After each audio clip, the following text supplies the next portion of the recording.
Little मंचकिंस, कैसे हैं आप सभी? आई होप आप सभी बहुत अच्छे होंगे, हेल्दी होंगे। Welcome back to the new class and here we are learning step into English for class 5th by Children's Voice Publication.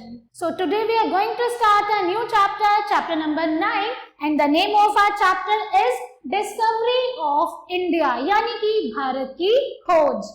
Some people do not fear from any type of dangers, यानी कि कुछ लोग ऐसे होते हैं जो किसी भी प्रकार के खतरे से नहीं डरते हैं। They are very courageous, they do adventures and make new discoveries in the world, यानी कि वो बहुत ही साहसी होते हैं और वो अलग अलग बहुत तरीके के नए नए एडवेंचर्स और डिस्कवरी करते हैं। Vasco D gamma was such man. अगर बात करें बच्चों वास्को डी गामा की, तो वो भी एक ऐसे ही व्यक्ति थे who made a long voyage across the oceans and discovered India, जिन्होंने इंडिया की खोज की थी। In this chapter, इस चैप्टर में you will read about his adventurous journey। इस चैप्टर में हम बात करेंगे वास्को डी गामा की बहुत ही रोमांचक जर्नी की। तो चलिए बच्चों शुरू करते हैं इंडिया की खोज चैप्टर, जिसमें हम बात करेंगे कैसे इंडिया की खोज की गई थी और हम साथ ही में देखेंगे वास्को डी गामा की बहुत ही रोमांचक journey. So hundreds of years ago, बहुत ही सालों साल पहले, India was a fabled land। India एक बहुत ही पौराणिक भूमि थी, known as the golden bird, जिसे हम सुनहरी चिड़िया के नाम से जानते थे। It was famous for its great wealth and for its spices। अब हमारा जो भारत था वो बहुत ज्यादा व्यापार, बहुत ज्यादा धन और मसालों के लिए फेमस था। Kings like Alexander The Great had tried to conquer India। अब बात करें अलेक्जेंडर की, तो अलेक्जेंडर जैसे महान व्यक्ति ने इंडिया को जीतने की कोशिश की थी। Invaders like Mahmud Ghazni has invaded India and carried away vast stores of wealth to his country। अब बात करें अगर महमूद गजनी की, तो महमूद गजनी ने क्या किया था? हमारे भारत से बहुत सारे मसाले और बहुत सारा धन चुरा लिया था और अपने देश ले गया था। The Europeans were attracted towards India mainly because they could earn wealth through trade। यानी कि अब अगर बात करें यूरोपियंस की, तो वो इंडिया के टुवर्ड्स बहुत ही ज्यादा अट्रैक्टेड थे, क्योंकि वो इंडिया से बहुत सारा धन चुरा सकते थे, बहुत सारी वेल्थ चुरा सकते थे और व्यापार करके बहुत सारा पैसा कमा सकते थे। India had many precious spices, यानी कि इंडिया के पास बहुत ही स्पेशल मसाले थे। Spices were scarce and costly in Europe. अगर बात करें मसालों की, तो वो यूरोप में बच्चों बहुत ही ज्यादा महंगे होते थे। Merchants brought these spices across the deserts of Arabia to Europe। वहीं पर अब जितने भी मर्चेंट्स थे, जितने भी व्यापारी थे, उन्होंने क्या करे? मसाले खरीदते थे, बट वो उनके लिए पे भी नहीं करना चाहते थे और उन मसालों को वो अरेबिया से यूरोप तक लेकर गए थे। King Emanuel of Portugal wanted to buy spices directly from India. अगर बात करें किंग के जो पोर्टुगल थे, वो मसाले तो खरीदना चाहते थे, लेकिन वो उसके लिए पे नहीं करना चाहते थे। He did not want to pay the merchants, यानी कि वो व्यापारियों को कुछ भी अमाउंट पे नहीं करना चाहते थे। Thus he thought of finding a sea route to India। और वहीं पर उन्होंने क्या करा था बच्चों? इंडिया तक एक समुद्री मार्ग की खोज की थी। This way Portugal could be rich, जिससे कि वो अमीर हो सके। A direct sea route to India would mean a lot of wealth for Portuguese। यानी कि अब अगर इंडिया तक समुद्री रास्ता बन जाता है, तो जो जितने भी मर्चेंट्स थे, जो पोर्टुगीज थे, वो अमीर हो जाएंगे, क्योंकि डायरेक्ट समुद्री रास्ता बन जाएगा भारत तक, तो इजीली वो इंडिया से मसालों और वेल्थ को आसानी से समुद्री मार्ग से ले जा सकेंगे। Vasco da Gama, a nobleman, had served as a naval officer and defended the Portuguese colonies from the French on the coast of Guinea। यानी कि अब वहीं पर जो वास्को डी गामा थे, उन्होंने क्या किया था? उन्होंने जितने भी पोर्टुगीज कॉलोनीज थी उनको डिफेंड किया था। Alright, so King Enamuel chose Vasco da Gama to command the first Portuguese expedition to India। वहीं पर जो हमारे किंग एनाम्यूल थे, उन्होंने वास्को डी गामा को चूज किया था सो दैट वह पोर्टुगीज को डिफेंड कर सके और उन्हें सेफ रख सकें। The expedition would sail around Africa as in those days there was no other way to reach India from Europe। यानी कि अब उन्होंने क्या किया था? उन्होंने जहाज के थ्रू, जब उन्होंने समुद्री मार्ग की खोज कर ली थी बच्चों, तो वो जहाज के थ्रू क्या करते थे, वेल्थ को ले जाते थे। अदरवाइज इंडिया तक डायरेक्टली आने का उनके पास कोई और रास्ता नहीं था कि वो यूरोप से इंडिया तक डायरेक्टली आ सके और वहां से इंडिया की वेल्थ या फिर स्पाइसेस को अपने देश में ले जा सकें। Vasco da Gama started from Lisbon, the Portuguese capital, on 8 जुलाई 1497। अब वहीं पर जो वास्को डी गामा थे बच्चों, उन्होंने 8 जुलाई 1497 को पुर्तगीज की कैपिटल लिस्बन से शुरुआत की थी। He sailed with a fleet of 4 ships, और उन्होंने अपनी यात्रा 4 जहाजों के थ्रू स्टार्ट की थी। They sailed fast the Canary Island near the coast of Africa. They reached Cape Verde Island on 26 जुलाई, और वो 26 जुलाई को यात्रा करते करते 4 जहाजों से कहां पर पहुंचे थे बच्चों, वो पहुंचे थे केप वर्ड आइलैंड पर। Here they stopped to rest, और वो वहां पर आराम करने के लिए रुके थे। They also prepared for the difficult journey along the coast of Africa। अब उन्होंने अफ्रीका की कोस्ट पर बहुत ही डिफिकल्ट जर्नी के लिए खुद को प्रिपेयर करना शुरू किया था। बार्थोलोमे डियाज, अनदर पुर्तगीज एक्सप्लोरर, अब यहाँ पर जो बार्थोल्यूम थे वो एक दूसरे पुर्तगीज थे। So had earlier sailed around the tip of Africa. He helped Vasco D gamma two build and fit out the ships of his fleet. उन्होंने क्या किया था, वास्को डी गामा को हेल्प किया था कि वो कैसे अपने शिप्स को अरेंज कर सकते हैं, मैनेज कर सकते हैं। He advised Vasco da Gama not to sail too close to the coast। उन्होंने वास्को डी गामा को सलाह दी थी कि वो उन्हें कोस्ट यानी कि तट के बिल्कुल भी करीब से उन्हें अपने जहाज को नहीं चलाना चाहिए। The currents near the coast were very dangerous, क्योंकि तट के पास जितनी भी जो लहरें थी, जो करंट्स थी, वो बहुत ही ज्यादा खतरनाक थी। So Vasco da Gama turned away from the coast। अब उन्होंने क्या किया था, वो कोस्ट से दूसरी तरफ पलट गए थे। He sailed down the middle of the Atlantic Ocean। So Atlantic Oceans के बीच में ही जहाजों को चलाने लगे। Though it was difficult to sail against the winds blowing from the southwest, they finally rounded the Cape of Verde on 22 November। लेकिन इतनी ज्यादा जो तेज हवा बह रही थी, इतनी जो तेज धाराएं थी, उनमें बहना, उनमें जहाज को चलाना बहुत ही मुश्किल हो रहा था, और वो 22 नवंबर को केप ऑफ वर्ड पर पहुंच गए थे। 3 days later, 3 दिन बाद, they reached Messel Bay, और वो 3 दिन बाद मेसेल की खाड़ी पर पहुंचे थे। The fleet sailed up to the coast, passing the port of Mombasa on 7 April 1498, और वो 7 अप्रैल 1498 को बच्चों पोर्ट ऑफ मोम्बासा पर पहुंच गए थे। A week later, the fleet dropped anchor at Malindi, यानी कि एक हफ्ते बाद अब उनका जो फ्लीट था वो कहां पर आ पहुंचा था, मलिंदी पर आ पहुंचा था। मलिंदी was a big port on the coast of Africa, और वो अफ्रीका के तट पर सबसे बड़ा पोर्ट था। Here Vasco da Gama found a local pilot। फिर उन्हें वहां पर एक लोकल पायलट मिला था। The pilot guided them across the Arabian Sea, और उस पायलट ने उन्हें अरेबियन सी पर गाइड किया था। After sailing for 23 days, 23 दिन तक चलते ही रहते हुए, Vasco D gamma saw the western Ghat on the horizon। उन्हें होरिजन पर वेस्टर्न घाट दिखा था। They had reached the Malabar coast of India, और वो कहां पर पहुंच चुके थे, इंडिया के मालाबार क्षेत्र में पहुंच चुके थे। On 18 मई 1498, वहीं पर बच्चों 8 मई 1498 को ही fleet touch the city of Calicut, यानी कि फिर वो कालिकट सिटी तक पहुंचे थे।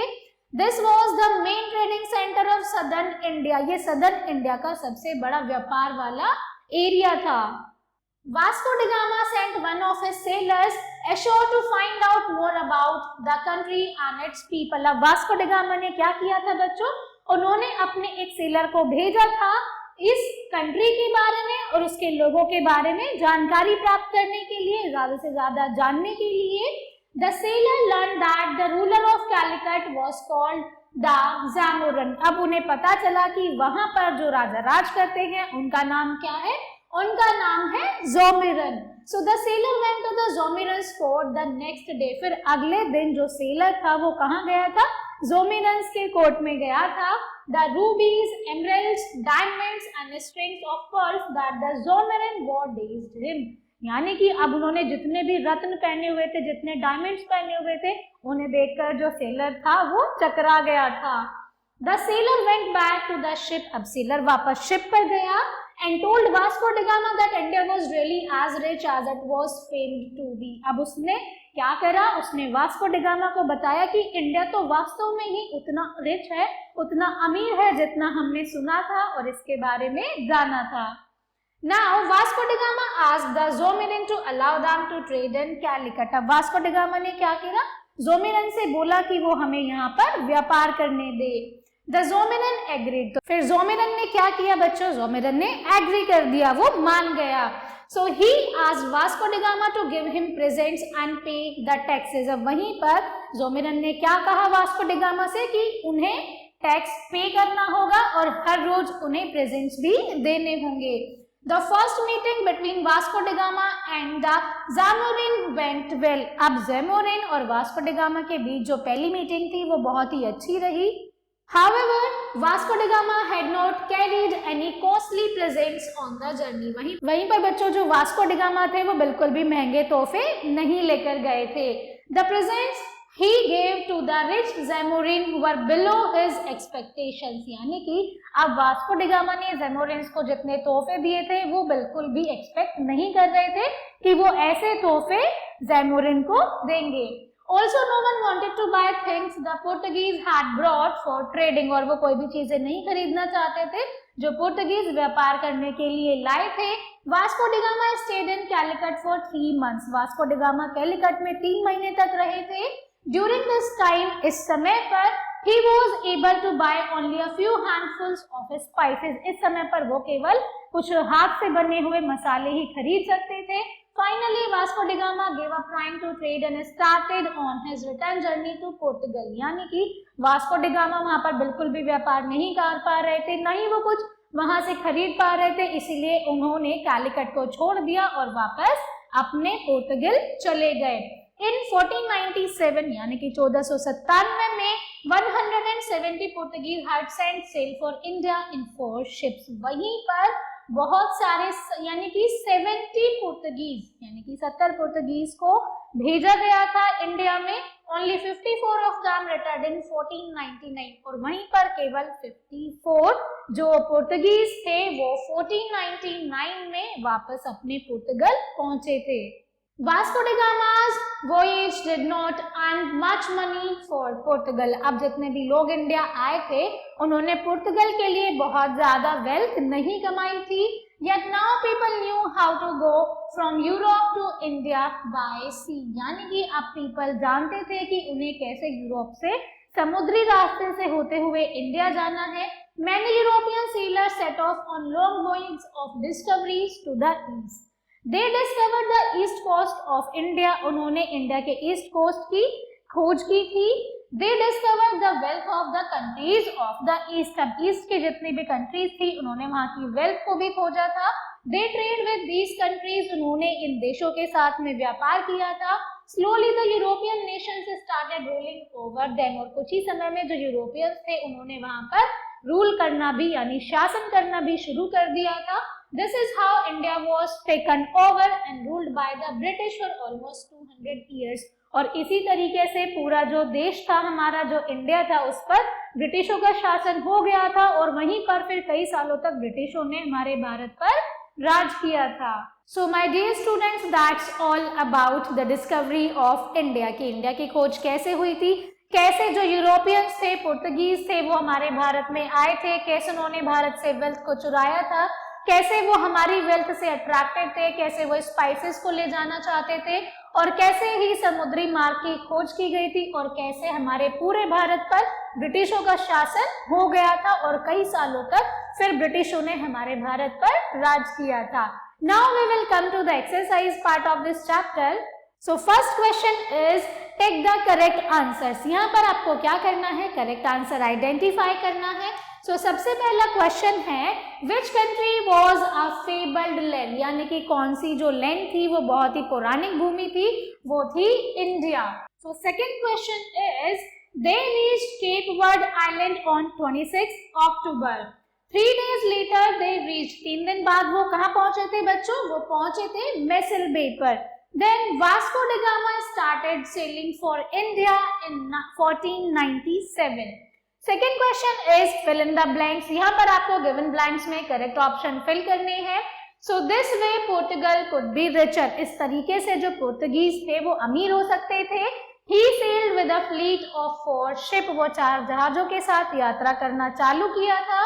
So Vasco da Gama turned away from the oceans. So Malindi was a big port on the coast of Africa. Africa के तट पर सबसे बड़ा पोर्ट कौन सा था? वो था मलिंदी. The nobleman went to the Zamorins court the next day. यानी कि जो सेलर था वो नेक्स्ट डे कहाँ गया था? वो गया था Zamorins के कोर्ट में. After sailing 23 days, Vasco da Gama saw the western ghats on the horizon. Horizon पर वास्को डा गामा ने 23 दिन बाद क्या देखा था? उन्होंने वेस्टर्न घाट्स को देखा था. Coming to the next question, which is true and false, you have to correct on the true statement and you have to cross on the false statement. So India was a favored land known as the golden bird. It is true. एक पौराणिक भूमि थी भारत, उसे सोने की चिड़िया कहा जाता था. King Emmanuel was the king of Portugal. It is also true. Calicut was the main trading center of the southern India. It is also true क्योंकि southern India में जो Calicut था वो बहुत ही ज्यादा मेन सेंटर था व्यापार करने का. Vasco da Gama stayed in Calicut for 2 weeks. It is false. The Europeans discovered the wealth of countries of the east. It is true. King Emmanuel did not choose Vasco da Gama to command the first Portuguese expedition to India. It is also false. क्योंकि उन्होंने Vasco da gamma को पूरा जो पोर्तुगीज था वो सौंप दिया था ताकि वो उसे कमांड करे. Now next is match the followings, जो कि आप सभी अपने आप से करेंगे. नेक्स्ट है आंसर द फॉलोइंग क्वेश्चंस. यहाँ पर आपको क्या करना है? कुछ क्वेश्चंस दिए गए हैं जिनके आंसर आपको करने हैं. So why did king Emmanuel of Portugal want to find a sea route to India? यानी कि वो इंडिया तक एक समुद्री मार्ग की खोज क्यों करना चाहते थे. Then we have why were the Portuguese not able to trade at Calicut? अब जितने भी पोर्तुगीज थे वो कैलिकट में व्यापार क्यों नहीं कर पाए थे. After landing Calicut what did Vasco da Gama do? Calicut में आने के बाद वास्को डा गामा ने क्या किया था? अपने सेलर को भेजा था कैलिकट के बारे में जानकर आओ. जैसे ही सेलर को पता चला कि ये तो बहुत ही ज्यादा रिच प्लेस है, उसने वास्को डा गामा को बताया. वास्को डा गामा ने वहां का जो किंग था, जो रूलर था, उससे रिक्वेस्ट की कि वो हमें यहाँ पर व्यापार करने दे. Then we have when did Vasco da Gama reach the Malabar coast? अब आपको बताना है जो वास्को डा गामा था वो मालाबार कोस्ट पर कब पहुंचा था. Who permitted Vasco da gamma for trading in India? Bharat में व्यापार करने के लिए वास्को डा गामा को किसने अलाउ किया था? तो ये कुछ छोटे छोटे से क्वेश्चन है मेरे प्यारे बच्चों. आई होप कि इन सभी क्वेश्चन का आंसर आप इजीली लिख सकते हैं. तो क्वेश्चन नोट कीजिए और अपनी नोटबुक्स में इनके आंसर लिखिए. So my dear students, that's all for today's class. I hope you enjoyed it. Thank you so much for watching and learning with me. I will see you all in the next class. Till then, keep learning and keep practicing.